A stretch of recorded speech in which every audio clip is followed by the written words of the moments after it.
President Trump unveiled plans to reinstitute travel and business restrictions with Cuba. His plan stopped short of a full reversal of the travel and economic engagement between the two countries. So is it harder to visit Cuba today? I went to Cuba back in August. We didn't feel much difference than under the Obama rules, but let's find out from somebody who knows the difference because it's his business. I'm joined by Rafael Santurio. He's the CEO of District Cuba. It's a travel company located in Adams Morgan, and you specialize in sending people who want to go to Cuba. They're on vacation. Absolutely. So Rafael, just give it to me straight. How are things different under President Trump's plan? To be honest, things are being they haven't changed a lot. Things remain the same.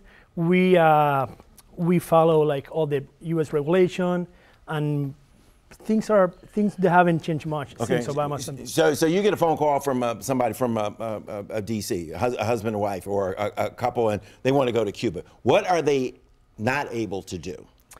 Well, first of all, they have to follow a full-time itinerary. That's one of the regulations that you got to have a schedule. You got to. You have to have everything scheduled. You have to be. You have to fall under one of the 12 category by OFAC, which is like journalism, people to people, support of the Cuban people, like religious activities, and many others. And can you say that you're coming just as a tourist? No, you cannot. Okay. You cannot. Okay, so you cannot visit Cuba as a tourist. You have to fit into these categories. Into one of those 12 categories. Okay, and once I get to Cuba, where am I going to stay? Can I stay in any hotel I want? Absolutely not.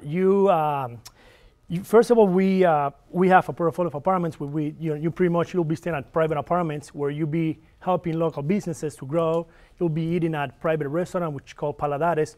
That's what people have restaurants on their homes, and you're supporting those businesses. That's one of the categories that you'll be following. A lot of people don't know there is some limited private enterprise in Cuba. And so you're saying the places where I would go eat are owned by people that are allowed, to be in business for themselves. Absolutely, yeah. You'll be eating at a private restaurant, which they're built on their homes, and they buy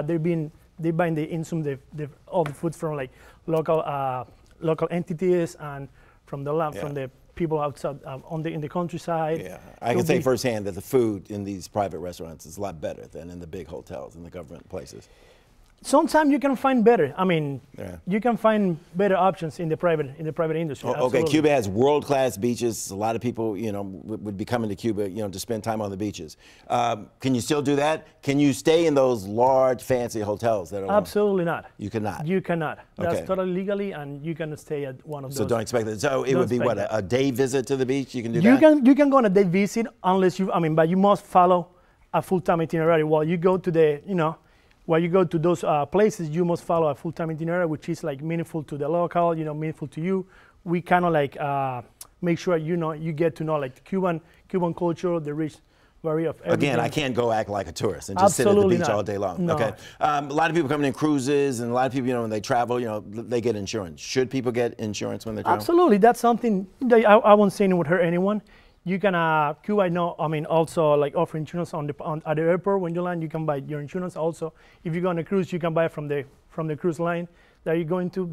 I would totally recommend it. Okay, there are still big groups that you can travel in. That's different, or is that what we've been talking about? I mean, aren't there big travel groups you can go? Large numbers of people. The same restrictions apply to them. Same restriction applying to anyone. Okay.